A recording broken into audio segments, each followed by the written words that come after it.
안녕하십니까.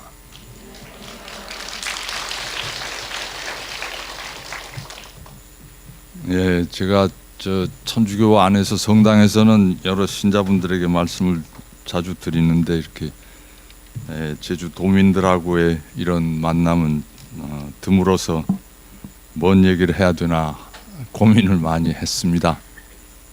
근데 뭐 어렵게 이렇게 어려운 말씀 드려도 그렇고 그냥 그 집에서 할 일 없는 시간에 옛날 할아버지 이야기, 할머니 이야기 듣는다 생각하시고 가벼운 마음으로 이렇게 들어주시면 좋겠습니다. 지난 그 11월 10일에 그 세계 1차 대전이 끝난 것을 기념하면서 유럽 여러 곳에서 그 기념식이 있었습니다. 근데 독일의 그 슈타인마이어 대통령이라는 분이 세계 1차 대전 내 독일하고 싸운 영국을 찾아가서 그 영국인 전사자들 그 기념비 앞에서 헌화를 하고 허리를 깊숙이 이렇게 굽혔습니다. 또 그 메르켈 총리는 그 전날, 그러니까 100년 전에 독일이 이렇게 전쟁에 지고서 항복 서명을 한 그 프랑스의 공피에뉴 숲이라는 곳을 찾아가서 그 또 이렇게 사과의 어떤 그런 제스처를 취했습니다. 독일이 항복 문서에 서명을 한 자리니까 독일로서는 굉장히 치욕적인 장소죠. 그런데 메르켈 총리는 그 자리에서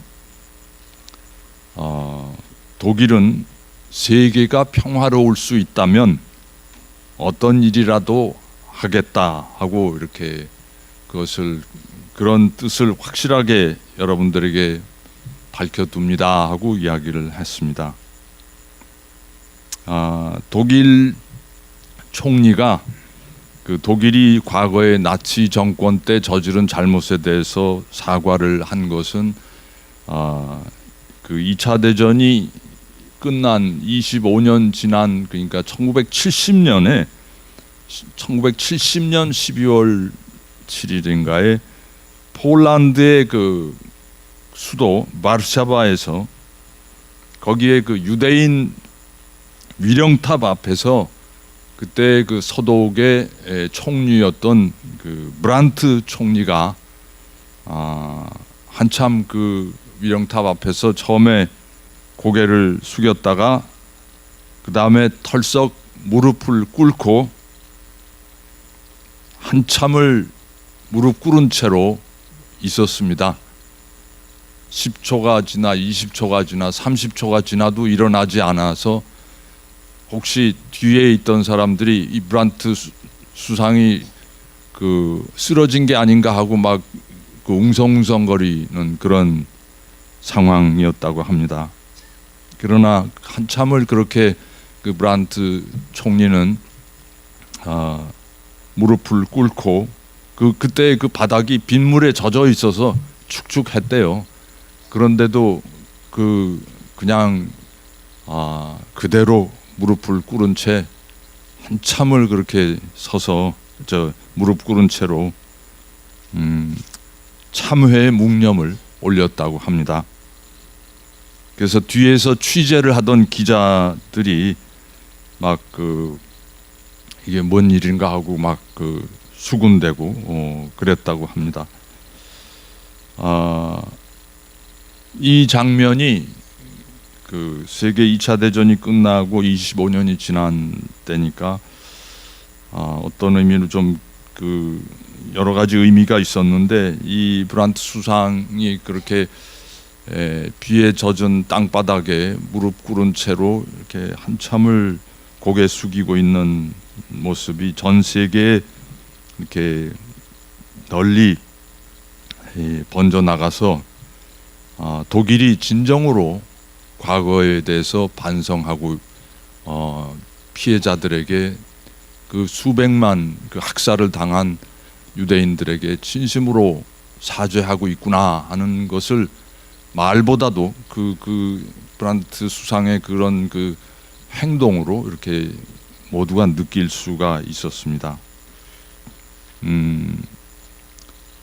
오늘날 이 시대에 와서 세계 2차 대전에서 유대인만이 아니라 하여튼 수천만 명의 목숨을 앗아가고 유럽 대륙을 완전히 그 잿더미로 만든 독일이 오늘날 국제사회에서 굉장히 그 지도적인 역할을 하고 또 EU 공동체 안에서도 거의 그 아주 주역에 가까운 그런 역할을 할 수 있게 된 것은 단순히 독일이 경제적인 부흥을 이루었기 때문이 아니고 독일의 그 역대 총리들이 지속적으로 과거 나치 정권이 저지른 온갖 그 잔인한 죄악을 있는 그대로 사죄하고 인정하고 피해자들과 희생자들에게 용서를 구했기 때문에 가능한 일이 아닌가 하는 생각을 합니다.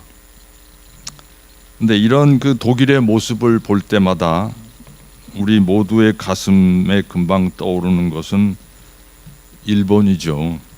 지금 현재도 어제도 뭐 이렇게 계속 그 위안부 문제 가지고서 일본하고 한국하고 지금 아주 그 긴장 관계에 있습니다만 일본 정권의 태도를 보면 독일과는 너무나도 상반된 그런 그 태도여서 왜 저렇게까지 그 고압적일까 하는 그런 의문을 갖게 됩니다.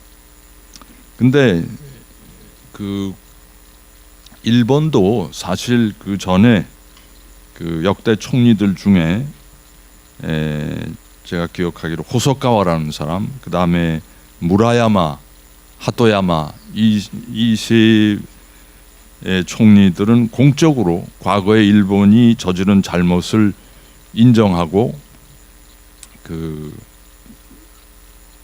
용서를 그 아시아 여러 나라 국민들 특히 이제 조선인들에 대해서 잘못했다는 것을 이렇게 인정하고 또 위안부 문제도 인정을 했었습니다.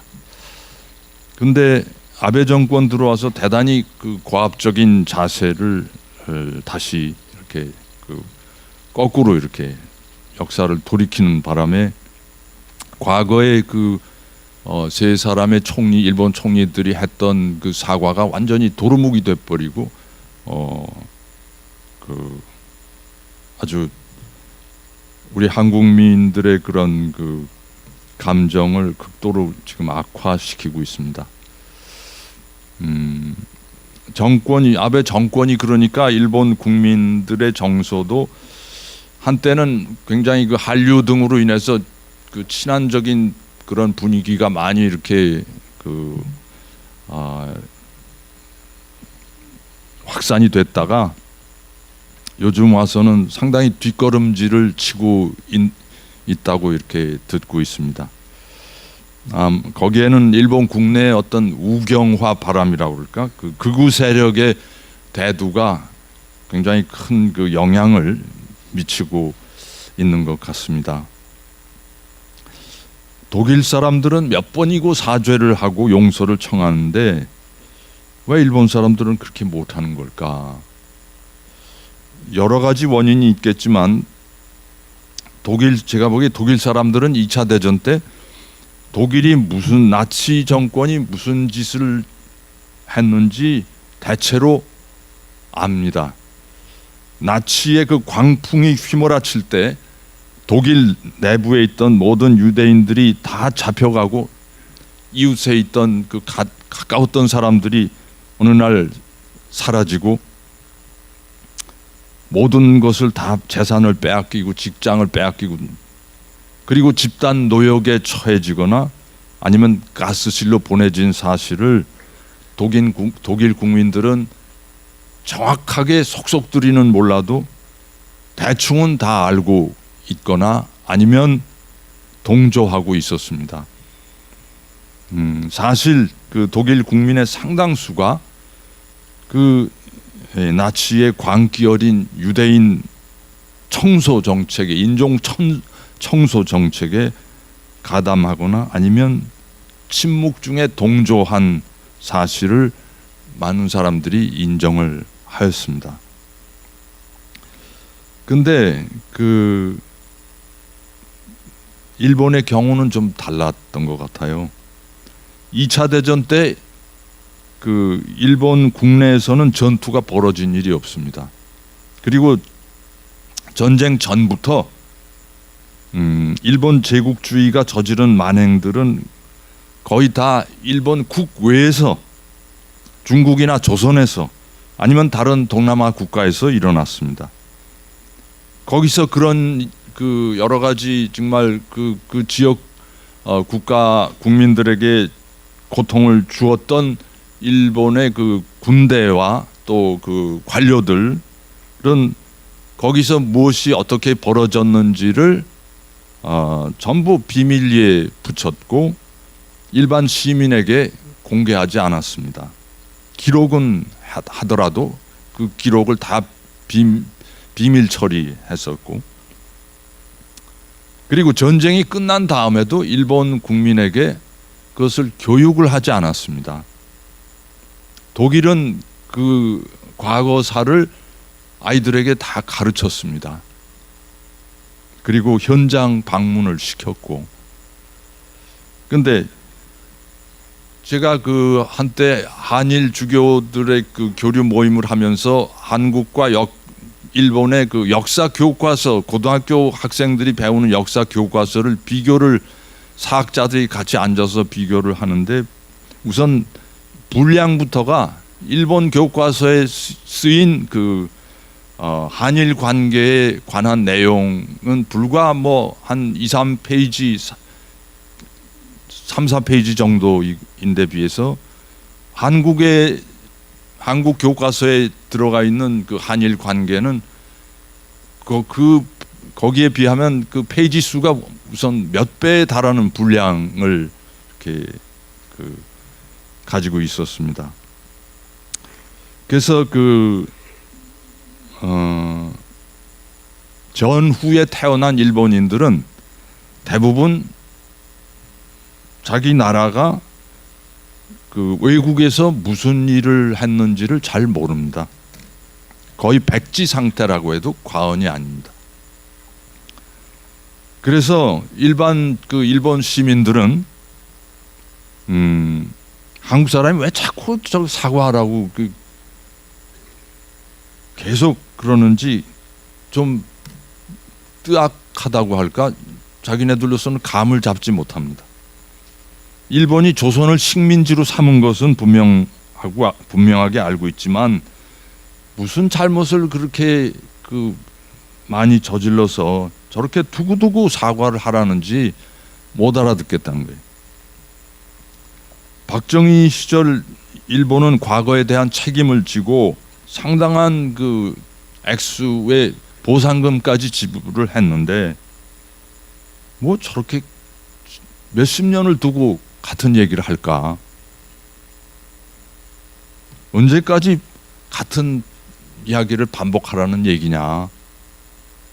지금 우리 일본 국민들의 대부분은 그때 태어나지도 않았고 알지도 못하는데 자꾸 사과를 하라니까 솔직히 좀 피곤하다. 이게 일본 그러니까 전후 세대의 일반적인 감정인 것 같아요. 그런데 그런가 하면 우리나라는 우리는 자라면서 성장하면서 일본이 한국의 과거 그 조선 시대 때부터 어떤 일을 저질렀는지 초등학교, 중학교, 고등학교 시절에 계속 들으면서 또 부모님들로부터 그 체험 이야기를 들으면서 자랐기 때문에 그런 그 일본의 태도에서 참 이해하기가 어려운 거죠. 특히 뭐 요즘 지금 이슈가 되고 있는 위안부 문제에 대해서는 전에는 거의 몰랐었는데 그런 일을 겪은 장 본인 그 할머니들이 들고 일어나서 용기를 내서 만천하에 자신의 부끄러움을 드러내고 고통을 토로하니까, 일본에 사과를 요구하니까 이건 모두가 다 공분하지 않을 수 없는 그런 일입니다. 제가 우리 가톨릭의 한일 교류를 많이 하는데, 제가 잘 아는 어떤 젊은 신부님이 일본인 신부님이 있습니다. 이 신부님은 대학 다니던 시절에, 옛날에 20년도 훨씬 전에 대학 시절에 같은 자기 대학에 한국에서 유학을 온 여학생하고 이렇게 만난 적이 있다고 합니다. 이 여학생이 대단히 미인이었고, 그래서 아주 폭 빠져가지고 처음부터 아주 소위 캠퍼스 커플이 돼가지고 굉장히 가까운 사이로 발전했다고 합니다. 근데 평소에는 이렇게 잘 지내고 이렇게 밥도 같이 먹고 정말 가까운 사이로 발전을 했다가도 뭔가 이렇게 한국과 일본의 역사 문제나 외교 문제가 불거져 가지고서 매스컴에서 그거를 막 왈가왈부하고 있으면 그 여학생이 자기로서는 이해가 할 수 없을 만큼 막 그야말로 뿔딱을 내면서 흥분을 하고, 그러니까 뭐 그렇게까지 저렇게 흥분을 할까 하고 이렇게 속으로 생각을 하다가 둘 사이가 점점 이렇게 좀 이상해져 가지고 삐끄덕대면서 결국 갈라섰대요.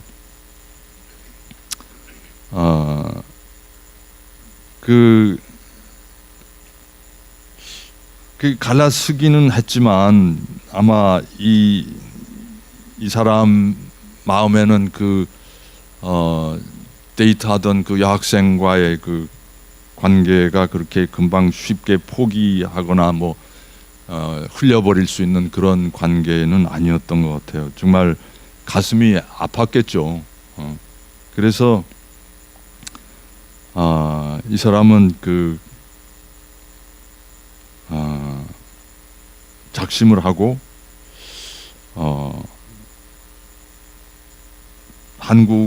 한국이란 나라가 도대체 어떤 나라인지 한번 알고 싶다고 생각을 하고, 상당한 기간을 이렇게 할애를 해서 한국에 와서 한국어도 공부를 하고 한국 여기저기를 여행도 했다고 합니다.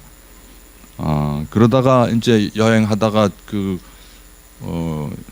천안에 있는 독립박물관인가요? 거기에 이제 거기를 독립기념관을 찾아가서 거기에 전시되어 있는 여러 가지 조선 시대 때부터의 한국의 현대사, 한일 관계에 있어서 한국이 일본에게 당한 여러 가지 사례들을 이렇게 보고서 굉장히 충격을 이렇게 받았습니다.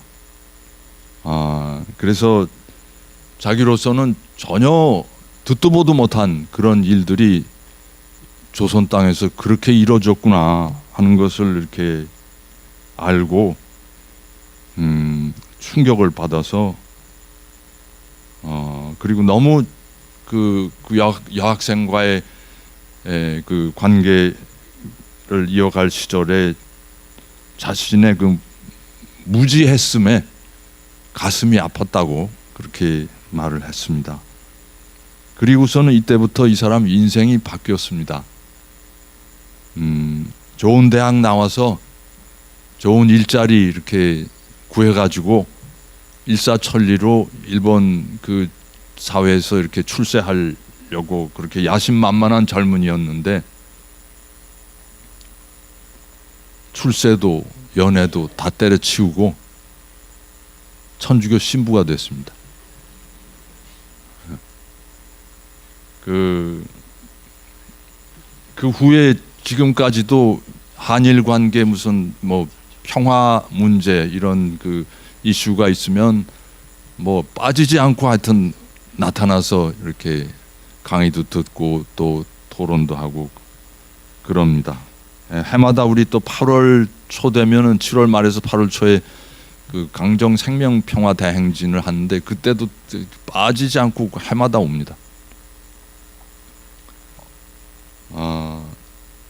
저는 이런 이 신부님은 정말 일본 사람들 중에서는 예외적인 존재이지만 그러나 그분과 비슷한 그런 생각을 하고 또 행동을 하는 양심적인 일본인들이 많이 있습니다. 근데 그런 의미에서 그 일본 국민에게 과거의 역사를 제대로 가르치지 않고 국민들을 호도하는 국가의 지도자들, 교육 지도자들의 책임이 굉장히 크다고 생각을 하게 됩니다.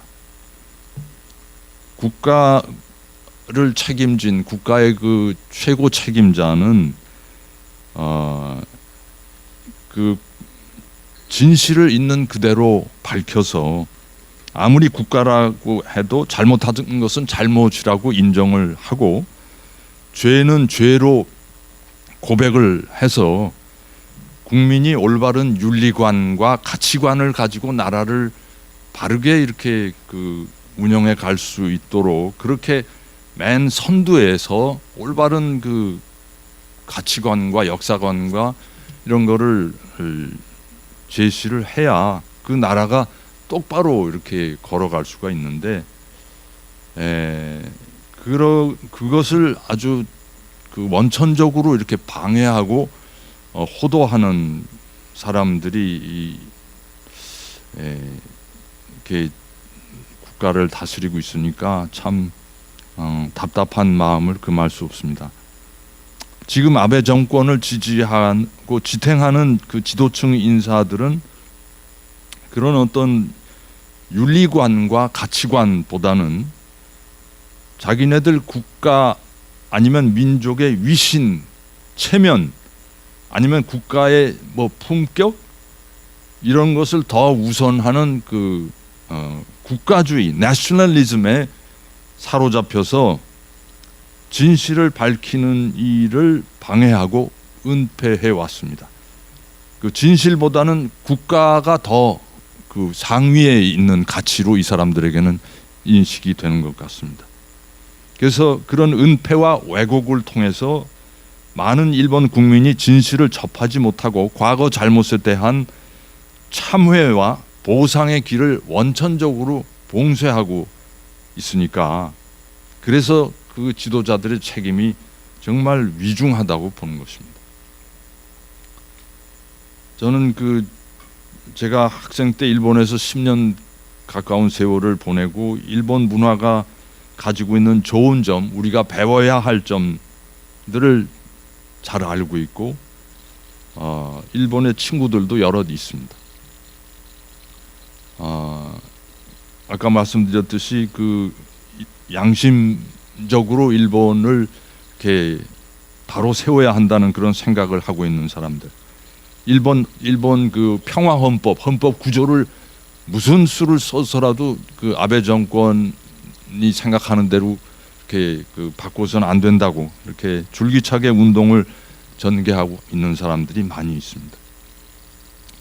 근데 그럼에도 불구하고 일본 국가 전체를 잘못된 방향으로 이끌고 있는 아베 같은 사람이 총리로 장기 집권을 하고 있는 것은 일본 국민 전체를 위해서 정말 불행한 일이라고 생각이 됩니다.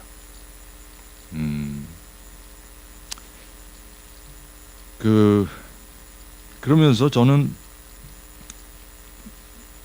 우리나라가 과거에 중국과 일본의 침략을 받아서 많은 고통과 시련의 고난의 시절을 보내기는 했지만 우리는 남에게 그런 고통을 준 적은 없다고 믿고 있었습니다. 우리는 한반도 안에서 서로 이렇게 분단이 되고 또 싸우고 뺏고 빼앗긴 적은 있지만 남의 나라 땅에 가서 행패를 부린 적은 없다고 이렇게 생각을 했었습니다. 근데 그런 저의 그 생각이 정말 착각이요 교만임을 근래에 와서야 알게 됐습니다. 베트남전 때 참전한 우리 한국군 이야기를 접하면서 저도 아까 신부님이 어떤 경험한 어떤 충격과 그런 부끄러움을 비슷하게 이렇게 느끼게 되었습니다. 1966년부터 일어난 한국군의 베트남 전쟁 민간인 학살 이야기를 아직도 우리 국민들 대부분은 잘 모르십니다. 베트남 전쟁이라고 하면 우리 한국군이 가서 용감히 싸워가지고 베트콩도 한국군이 나타났다고 하면 벌벌 떨 정도로 우리 참전 용사들은 용감했다 하는 그런 이야기만 들어왔죠. 근데 2000년대 들어와서 진상이 조금씩 알려지기 시작을 했습니다. 1990년대에 베트남 역사를 공부하러 간 구수정이라는 한 여학생이 베트남 역사와 문학을 공부하다가 베트남 현대사의 기록 사료를 이렇게 들치다가 베트남에서 한국군이 정말 끔찍한 짓을 저질렀다는 그런 사실을 접하게 되었습니다. 근데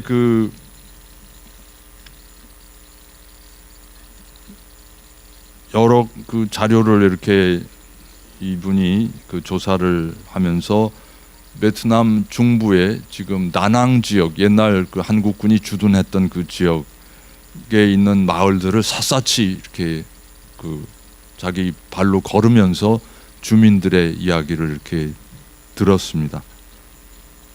그래서 1999년에 이분은 북베트남 정부, 북베트남이 옛날에 가지고 있던 문서를 이렇게 접하게 됐다고 해요. 제가 들으니까 그것도 그냥 이렇게 쉽게 얻을 수 있는 게 아니라 북베트남 관리 하노이까지 찾아가 가지고 하노이 공산당 어떤 높은 사람한테 막 애걸복걸을 해서 문서를 손에 넣었는데 그 문서의 타이틀이 남베트남에서의 남조선 군대의 죄악이라는 타이틀의 문서였다고 합니다. 그 서류에는 약 40여 건의 한국군이 베트남 민간인 학살을 했다는 그런 기록이 조사가 되어 있었습니다. 근데 이 구수정 씨가 그 문서는 그냥 북베트남 정부가 전쟁 말에 전쟁이 끝나고서 이렇게 작성한 사료였고 그 이외에 그러니까 베트남 정부가 미처 조사하지 못한 그런 내역들이 분명히 있으리라고 보고 아까 말씀드렸듯이 다낭 지역 베트남 중부 지역을 마을마다 이렇게 찾아다니면서 이렇게 주민들의 이야기를 듣고 처음에는 한국에서 왔다고 하니까 상대도 안 하더라고요. 쳐다보기도 싫다고 오지 말라고. 그걸 이제 그야말로 애걸복걸을 해서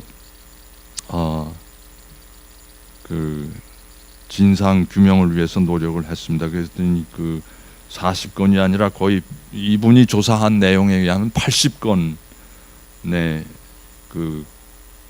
집단 학살이 있었고 희생자들은 약 9천여 명에 달한다고 이렇게 보고 있습니다. 근데 사실은 9천여 명이 더 넘어갈 거라고 저한테 얘기를 하더라고요.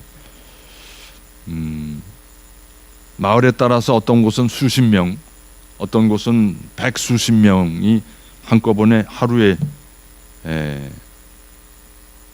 학살이 됐고 그 흔적을 없애기 위해서 어떤 부대에서는 물도자를 가지고 와서 완전히 밀어 그 이튿날 깨끗이 흙으로 덮어버리고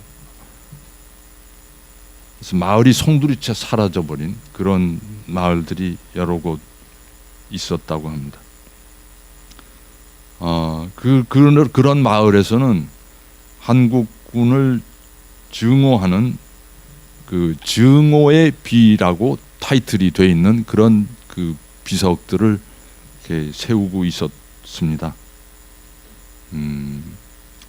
그랬는데 베트남 정부가 한국 정부와 다시 외교 관계를 수립한 후에 너무 그렇게 극단적인 그 표현은 피하는 게 좋다 해가지고 증오의 비라는 거를 이렇게 지워버리고 그냥 그 추모비라고 이렇게 쓰고 있다고 합니다.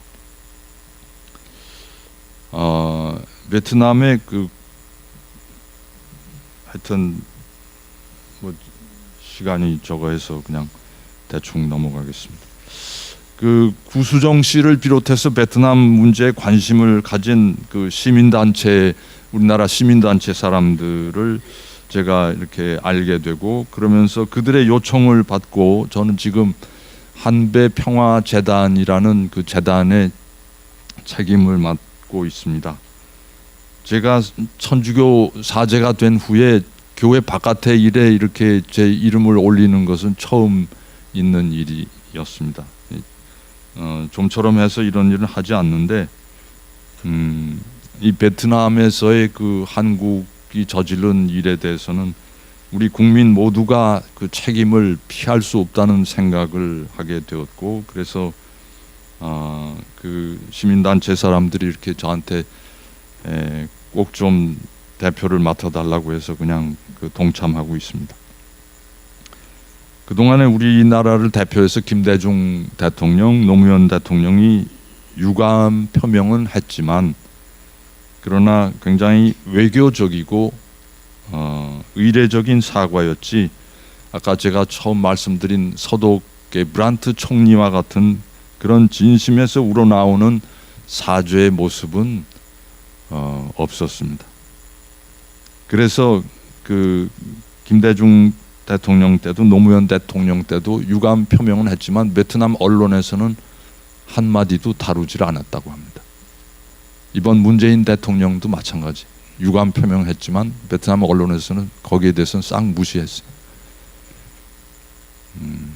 이렇게 국가가 하지 않으니까 우리 시민들이라도 나서서 베트남 전쟁에 대한 그런 진실 규명을 하고 사과를 하고 반성을 하고 또 희생자들 추모를 하고 희생자 유가족들을 지원하는 일을 하자 해서 이제 그 한배 그 처음에는 시민단체 그 회원들이 그냥 이렇게 그 개인 자격으로 이렇게 했었는데, 하다 보니 일이 너무 방대하고 이렇게 해서 시민단체로서는 좀 힘들고, 그래서 재단을 만들자 하고 뜻을 모아서 이렇게 한배평화재단이라는 게 재작년에 이렇게 설립이 됐습니다.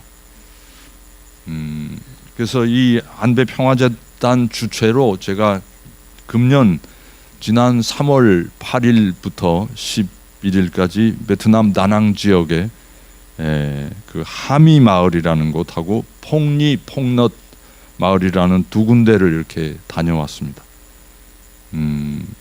그 우리 한 30여 명의 그 기행단에는 국회의원도 있었고 대학 교수들도 있었고 문학가들 또 뭐 노동자들 또 일반 시민들 여러 계층이 함께 하였습니다. 금년이 그 하미 마을 폭리 폭넛 마을에서 한국군에 의한 민간인 학살이 일어난 지 꼭 50주년 되는 해이기 때문에 그 50주년을 기해서 그 마을들에서 이렇게 기념 그 위령제가 있다고 해서 우리가 거기에 참가하기 위해서 갔습니다. 이 공동 위령제에는 그 마을 사람들을 비롯해서 마을 그 유가족들 그리고 그 지역의 지자체 대표들도 참석했습니다. 저도 뭐 그전에는 몰랐는데 베트남 사람들이 이렇게 우리 제주 사람들보다도 더 그 죽은 사람들에 대한 그 어떤 그 제사라고 할까요? 그런 위령의 그 제례를 굉장히 중요시 하더라고요. 그래서 그 하미 마을에 그 한국군이 가서 그 학살한 민간인 남녀노소, 주로 여성들, 그 노인들, 어린아이들이었습니다. 그 135명의 그 명단이 이렇게 새겨져 있는 그 위령탑 앞에서 우리가 마을 사람들과 함께 그 위령제에 참석했습니다. 근데 그 거기에 이제 뭐 전 잘은 모르지만 하여튼 그 마을에서 이렇게 주관하는 공동 위령제인데, 거기에 그 제관이 이렇게 등장을 해가지고 널찍한 이런 종이에 그 135명의 이름이 다 적혀 있었어요. 그래서 그 135명의 학살 희생자의 이름을 그 제관이 이렇게 곡을 하면서 부르는 거예요. 근데 그 곡을 하는데 정말 그걸 들으면서 정말 저는 가슴이 미어지는 그런 느낌을 받았습니다. 제가 그때 이제 우리 한국의 종교인 시민사회를 대표해서 유가족들과 그 마을 주민들 앞에서 그 사과하는 그 위령 추도사를 읽었습니다. 그거를 그 여러분들에게 좀 다시 읽어드리고 싶습니다. 존경하는 광남성 대표자 여러분, 그리고 하미 마을의 유가족 주민 여러분, 17년 전 이 자리에 위령비가 서고 45주기 위령제 때 향을 피우고 머리를 숙였던 그 세월을 지나 50주기를 맞는 오늘, 여전히 우리는 부끄러움에 고개를 들 수 없는 심경으로 이 자리에 섰습니다. 차마 믿을 수 없는, 정녕 믿고 싶지 않은 비통한 학살의 현장에서 죄송하다는 말조차 하지 못하고 속으로만 울음을 삼키던 시간이었습니다. 무엇으로 용서를 구할 수 있을까요? 삶을 다하지 못한 아까운 생명들, 차가운 비석의 이름으로만 남은 그들, 아니 이름조차 남기지 못한 그들에게 어떻게 용서를 구해야 할까요? 사랑하는 가족과 형제와 이웃을 잃은 하미의 당신들께 무엇라 위로를 전해야 할까요? 그저 깊은 애도의 마음으로 하미의 영령들을 추모하며 삼가 명복을 비는 것 말고 달리 할 수 있는 게 없다는 것이 우리의 죄스러움을 더할 뿐입니다. 학살이 일어난 지 반세기가 되었습니다. 우리의 힘이 미약하여 이토록 긴 시간이 흐르도록 역사도 진실도 제자리 걸음인 듯 합니다. 1968년 하미 마을을 어둠으로 덮었던 그날의 진실은 2018년 학살 50주기를 맞는 지금까지도 연꽃 문양의 대리석 아래 암장되어 있습니다. 아무리 부끄러운 과거일지라도 그 진상을 있는 그대로 밝혀 다시는 이런 일이 일어나지 않도록 두고두고 역사의 교훈으로 삼아야 합니다.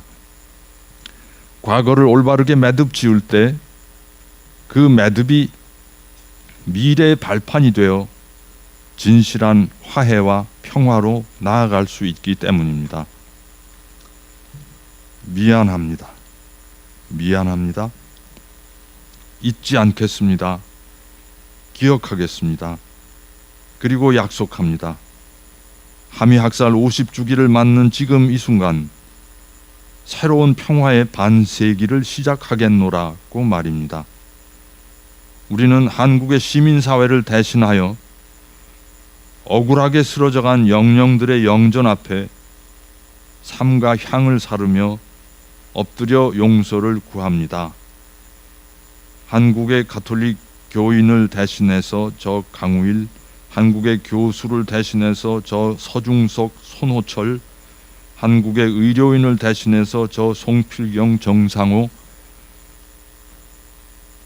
한국의 교사를 대신해서 김경만, 장혜옥, 조용진, 한국의 농민을 대신하여 김창일, 이명규, 한국의 문화예술인을 대신하여 박영희, 안건모, 한국의 시민사회를 대신하여 구수정, 김동원, 김미현, 김성훈, 대학생을 대신하여 궁정욱, 김주영, 그리고 국회의원 김현권은 오늘 이 자리에서 135위 하미의 영령들과 유가족 주민들께 삼가 엎드려 사죄 드립니다.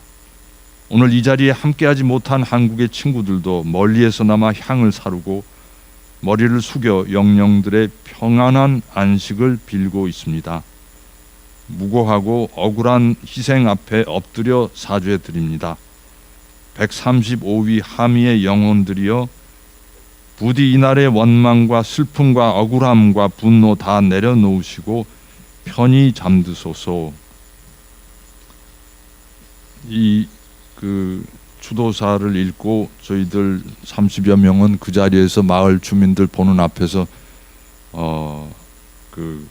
무릎을 꿇고 고개를 땅에 대고 한참을 있으면서 사죄의 뜻을 보였습니다. 그 다음 날인가 그 마을에서 우리는 베트남 전쟁 생존자 2명을 만나서 대화를 나누고 그들에게도 개인적으로도 또 다시 사과를 하고 용서를 청했습니다.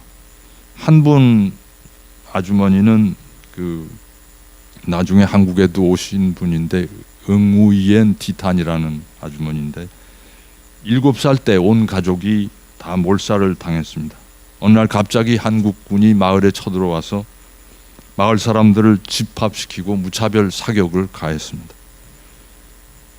방공호에 있었는데 이모랑 이렇게 방공호에 있었는데 나오라고 해가지고 다 나오라고 해서 나가는 쪽쪽 다 처형됐습니다.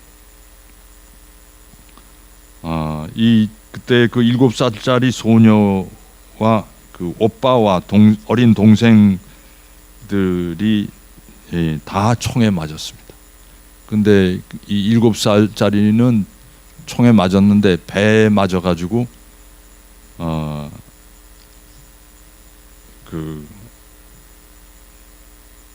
그래도 그렇게 총상을 입고도 엄마를 찾아서 엄마는 어디 있는가 찾아서 마을을 이리저리 헤매다가 자기도 모르게 이렇게 보니까 배에서 창자가 흘러나오고 있었다. 그러고선 쓰러져서 나중에 미군 야전병원에 호송이 돼서 살아났습니다. 이 아주머니는. 이 탄 아주머니는 최근까지도 한국 사람이라고 하면은 벌벌 떨려서 얼굴을 이렇게 쳐다볼 수가 없었고, 특히 남자는 그 근처에 가기도 싫어서 정말로 그 힘든 세월을 살았다고 합니다. 가족이 다 죽고 자기 혼자밖에 살아남은 사람이 없어서 제가 그 집에 찾아가 보니까 식구들이 여럿 있어요. 이 식구들이 누구냐고 하니까 아들하고 자기가 이제 결혼해가지고 아들도 있고 딸도 있는데 그 아들 딸 결혼할 때 결혼 허락 조건이 따로 독립하지 않고 자기하고 같이 사는 거, 그러면 결혼 허락해 준다고. 그래서 자기가 왜냐하면 어릴 때 가족을 다 잃고 고아로서 57 먹을 때까지 너무나 외롭고 힘든 삶을 살았기 때문에 이제 자식하고 절대로 헤어지고 싶지 않기 때문에 그렇게 했다고 들었습니다. 자기가 그때 겪었던 이야기를 하면서 50년이 지났는데도 이 아주머니는 계속 눈물을 흘리면서 우리에게 그 이야기를 해주었습니다.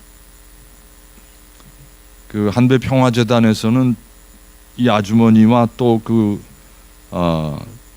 한 아주머니 2분을 초대해서 지난 4월에 서울에서 시민평화법정을 개최했습니다. 그 전에 대법관이었던 김영란 씨, 그리고 헌법재판관인 이석태 씨, 그리고 서울대 법학전문대학원 교수인 양현아 씨, 이 세 분을 재판관으로 모시고 또 베트남 두 여성이 원고가 되고 대한민국이 피고가 돼서 모의 재판을 했습니다. 민변의 몇몇 변호사들이 이 두 여성의 변호를 맡아주었습니다. 결과 그 원고의 청원이 받아들여져서 새 재판관은 김영란 재판장을 통해서 대한민국이 유죄다 하고 선고하였습니다.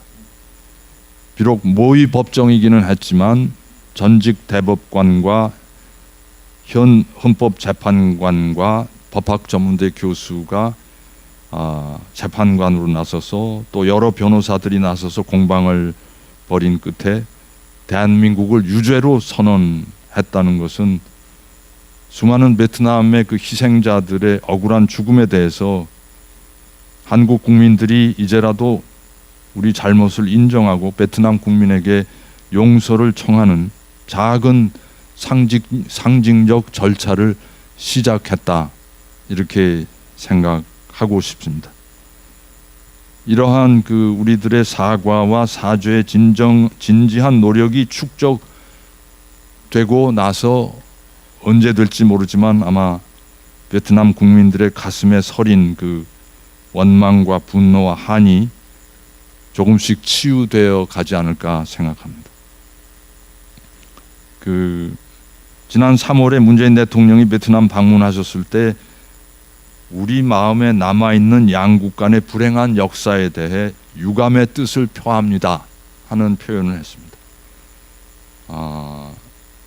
굉장히 외교적인 그 표현입니다. 제가 알기로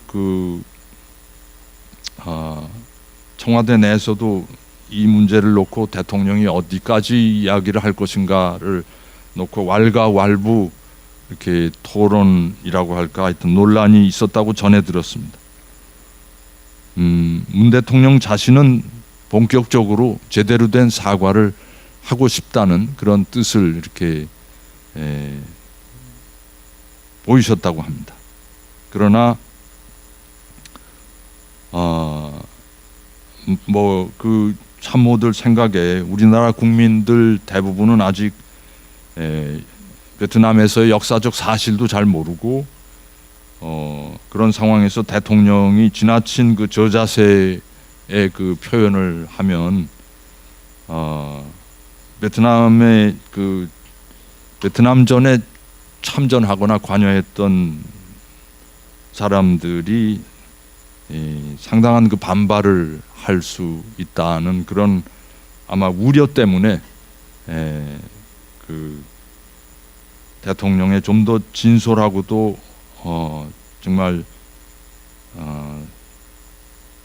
속에서 우러나오는 그런 사과를 못하게 된 것이 아닌가 하는 그런 생각이 듭니다. 50년이 흘렀는데 아직 우리는 진실을 제대로 알지 못하고 제대로 된 성찰도 사과도 하지 않고 있으니 이런 상황에서 우리가 일본 보고 뭐라고 할 수 있는가, 그런 생각을 하게 됩니다. 진정으로 자신의 잘못을 뉘우치고 용서를 청하고 또 나에게 혹은 나와 가까운 사람에게 상처를 크게 입힌 사람을 용서한다는 일이 그만큼 쉬운 일이 아닙니다. 우리 제주에서 금년에 4.3 70주년을 지내면서 여러 가지 모임을 가졌습니다. 교회에서도, 천주교에서도 지난 그 5월에는 4.3 평화공원에서 수천 명의 우리 신자들이 모여서 그 4.3 70주년을 기억하고 성찰하는 기도 모임을 가졌고, 또 10월에는 우리 제주 북초등학교에서 1947년 3.1절에 일어난 그 사건을 기억하면서 또 역시 4.3의 그 비극을 이렇게 상기하고 그러면서 화해와 상생의 앞날을 만들어 가자고 다짐하는 그런 모임을 가졌었습니다. 그때 그 10월 셋째 그 목요일인가에 우리가 저녁 때 밤에 그 북초등학교 교정에서 운동장에 모였을 때 두 분이 나와서 증언을 하셨습니다. 한 아주머니는 아주머니인지 할머니인지 제가 예, 아주머니라고 해드리죠. 아주 예. 그 정말 산 사람들에 의해서 아니요 저 군경에 의해서 이렇게 가족이 무참히 그 살해된 그 아픈 기억을 그 되살려서 이렇게 자신의 슬픔과 그 한을 나누어 주셨고, 또 다른 그 할아버지 한 분은 산 사람들에 의해서 자기 그 부모를 비롯해서 여럿이 가족이 살해당한 그런 그 회고담, 통한의 회고담을 들려주셨습니다. 두 사람 다 자신의 가족을 무참히 살해당한 그 살해한 학살한 그 가해자에 대한 어떤 그 슬픔과 원망과 울분이 가슴 속에 아직 표현은 안 하지만 가슴 속에 이렇게 그 펄펄 끓고 있다는 그런 느낌을 받았습니다. 이들의 아픈 이야기를 들으면서 70년이 지났는데도 아직도 그 이분들의 가슴에는 피가 철철 흐르는 상처가 아물지 않고 있음을 느낄 수 있었습니다. 이런 분들에게 그냥 대놓고 함부로 용서하시오, 화해하시오 이런 말 함부로 꺼낸다는 게 그게 대단히 송구하다는 생각이 들었습니다. 우리 한반도 주민들은 6.25 전쟁을 겪으면서 이렇게 70년 가까운 세월을 두고 지리적으로는 남북으로 분단되고 정치적으로 심리적으로는 정신적으로 좌우로 분단되어서 서로를 적으로 철천지 원수로 단죄하면서 지내왔습니다. 북쪽 사람들은 우리를 향해서 미제 앞잡이들이라고 하고 민족 반역자들이라고 하고 온갖 뭐 여러 가지 그 수사를 다 동원합니다. 또 우리 남쪽은 북측에 대해서 공산 독재 뭐를 비롯해서 빨갱이 뭐 온갖 또 용어를 다 동원합니다. 서로가 서로를 이 세상에서 없어져야 할 그 악의 가장 근원처럼 그렇게 몰아세워 왔습니다.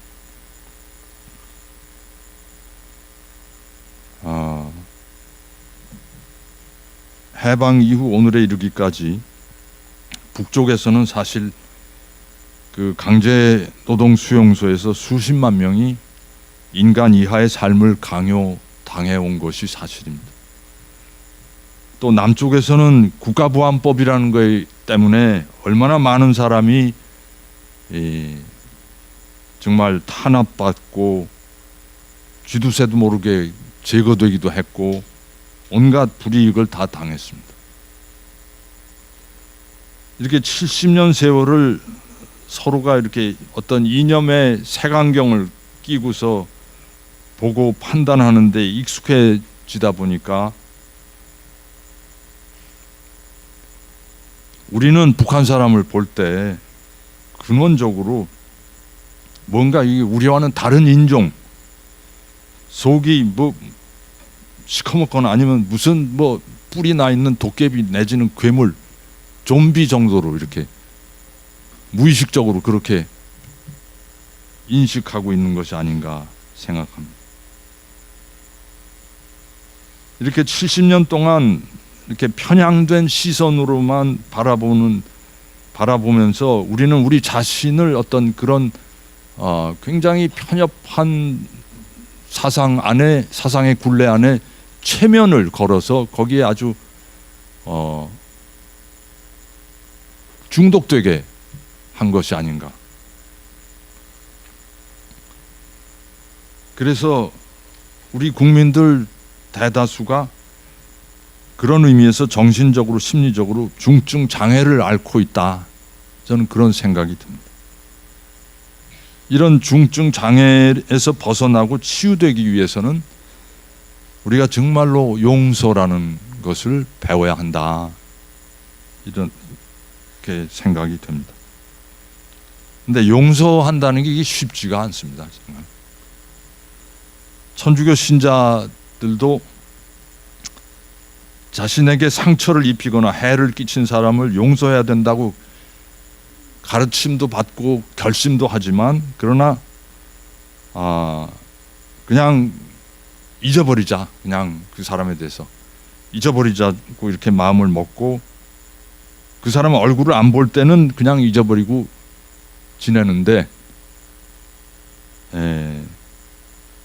어떤 기회에 그 사람을 다시 만나게 되고, 또 특히 그 사람이 나보다 더 잘 나가고 있다고 될 때는 참 그 밑바닥에 감추어 놓은 옛날에 그 마그마가 막 끓어오르는 것을 어찌할 바를 모르겠다는 그런 고백들을 이렇게 듣습니다. 여러분들이 그 신자 아닌 분들도 베드로라는 사람에 대해서 성경 이야기를 아마 들으셨을 텐데, 예수님의 수제자 12제자 중에서 제일 으뜸 가는 베드로가 예수님께 언젠가 이런 말씀을 드렸습니다. 주님, 제 형제가 저에게 죄를 지으면 몇 번이나 용서해 주어야 합니까? 7번까지 해야 합니까? 하고 물었습니다. 그러니까 예수님께서 답하시기를 7번이 아니라 77번까지라도 용서해야 한다. 이 말씀은 그 마테오 복음에 나오는 말씀인데, 비슷한 그 주제가 루카 복음이라는 다른 복음서에 또 나옵니다. 거기에서 보면 예수님이 이렇게 말씀하십니다. 예수님이 먼저 이야기를 꺼냈습니다. 아까 마테오 복음에는 베드로가 먼저 예수님께 다가와서 몇 번까지 용서하면 되겠습니까 했는데, 이 루카 복음에서는 예수님이 먼저 말씀을 꺼내시면서 내 형제가 죄를 짓거든 꾸짖고 회개하거든 용서하여라. 그가 너에게 하루에도 7번 죄를 짓고 7번 돌아와 회개합니다 하면 용서해 주어야 한다. 그 고대 이스라엘 사람들에게는 그 3번까지는 한 사람이 무슨 잘못을 하더라도 3번까지는 용서해 줘야 된다 하는 그런 어떤 상식적인 관습이 있었다고 합니다. 그래서 베드로가 처음에 그 예수님께 접근했을 때 7번까지 용서하면 되지 않겠습니까? 했을 때는 3번의 배 이상이니까 그 정도면 예수님한테 칭찬받으리라고 생각하고 그런 질문을 드렸는데, 그 예수님은 7번이 아니라 77번이라고 하시고, 또 같은 사람이 하루에도 7번 용서를 청하면 7번 용서해 주라고 하시니까, 사실 이 마테오 복음이나 루카 복음이나 똑같이 숫자를 세지 말고 무한정 용서하라 하는 그런 가르침의 말씀입니다. 그러니까 그 예수님의 말씀을 들으면서 제자들도 너무하신 거 아닌가? 어떻게 그렇게 3번까지는 그래도 막 온갖 인내심을 동원해서 참는다고 하지만 하루에 7번 또 77번 도저히 그 예수님 말씀대로 할 자신이 없으니까 그 다음에 그 제자들이 예수님께 뭐라고 하는 거 아니? 저희에게 믿음을 주십시오. 저희 실력으로는 도저히 불가능한 말씀하시니까 예수님이 특별한 어떤 믿음의 은총을 주시면 그 은총으로 뭔가 좀 해보겠습니다 하는 그런 그 뜻이 아니었나 생각됩니다. 그러니까 예수님이 그 다음에 또 말씀하시기를 믿음을 더해달라고 하니까 너희가 겨자씨 한 알만한 믿음이라도 있으면 이 돌 무화과 나무더러 뽑혀서 바다에 심겨져라 해도 그대로 될 것이다. 제자들은 자기네 믿음으로 부족하니까 예수님께서 좀 믿음을 보태주시면 용기를 내고 해보겠는데 하고 이렇게 말씀을 드렸는데 예수님은 너희에게 보태고 말고 할 믿음이 있냐?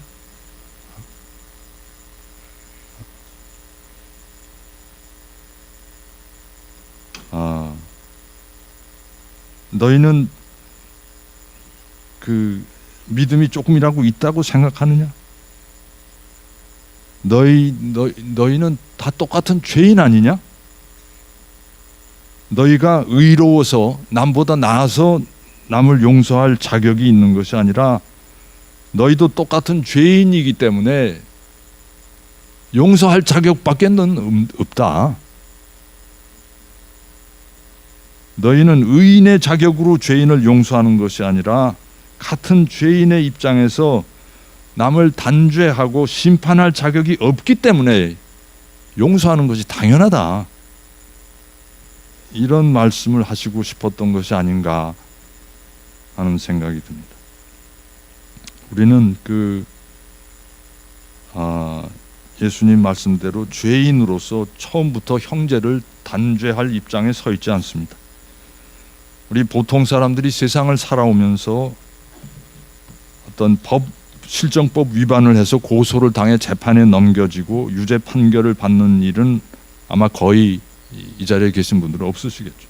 그러나 우리 내면의 양심의 법정에 우리가 선다면 어떨까? 우리 어릴 때부터 이렇게 부모님과의 관계에서 부모님에게 내가 한 일들을 이렇게 회상해 보면 부모님은 우리 먹는 것, 입는 것 비롯해서 우리의 모든 존재를 책임지고 무상으로 키워주시고 사랑과 자비를 동원해서 우리를 키워주셨습니다. 그런데 그런 부모님의 무상의 베푸심과 은혜에 우리가 사실 얼마나 이렇게 응답을 하고 또 보답을 해드렸을까. 우리가 부모님께 거짓말도 많이 하고 부모님 속상하게 해드리고 부모님 재산 축나게 해드리고 또 우리 때문에 부모님이 여러 가지로 희생하신 적이 수도 없이 많겠지만 그러나 그런 데 대해서 부모님이 한 번이라도 우리에게 생색을 내시거나 징벌을 내리시거나 보복하시거나 그런 적이 있습니까?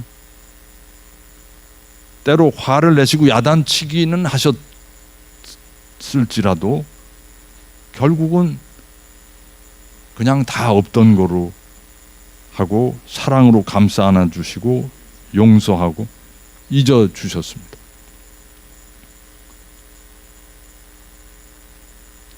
우리가 어른이 돼서 세상에서 사회생활하면서 우리는 우리 주변 사람들에게 어떻게 대하면서 살아왔을까? 법정 고발을 당하거나 기소되는 일은 없었을지 몰라도 그러나 실제로 내 형제들, 이웃들, 친지들에게 진실을 말하지 않고 아니면 상처를 주고 시기 질투하고 욕하고 험담하고 빼앗고 압박하는 일, 이런 거 하나하나 하느님이 당신 법정에서 그 리스트를 헤아리신다면 우리가 어떻게 변명하거나 당해낼 도리가 있겠습니까?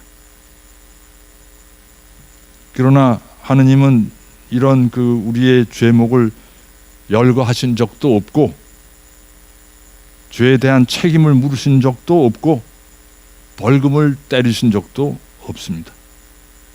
그냥 아무 일도 없었듯이 부모님이 우리 어릴 때 저지른 모든 사고를 한마디도 질책하지 않고 탕감해 주셨듯이 하느님은 우리가 어른이 된 다음에도 우리가 고의적으로 아니면 모르고 저지른 사고에 대해서도 아무런 조건 달지 않고 다 전액 탕감해 주셨습니다.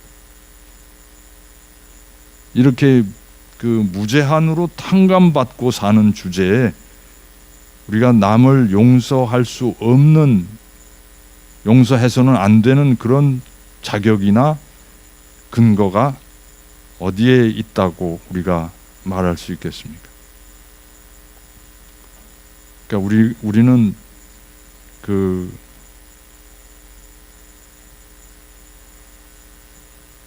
어떻게 하면 그 남을 용서할 수 있을까가 아니라 또 왜 남을 용서해야 되느냐가 아니라 우리 자신이 얼마나 많이 용서받고 살고 있는가를 살피면 남을 좀 더 이렇게 용서할 수 있고 또 남에게 용서를 청할 수도 있지 않겠는가 하는 생각이 듭니다. 그 정도로 제 말씀 마치겠습니다.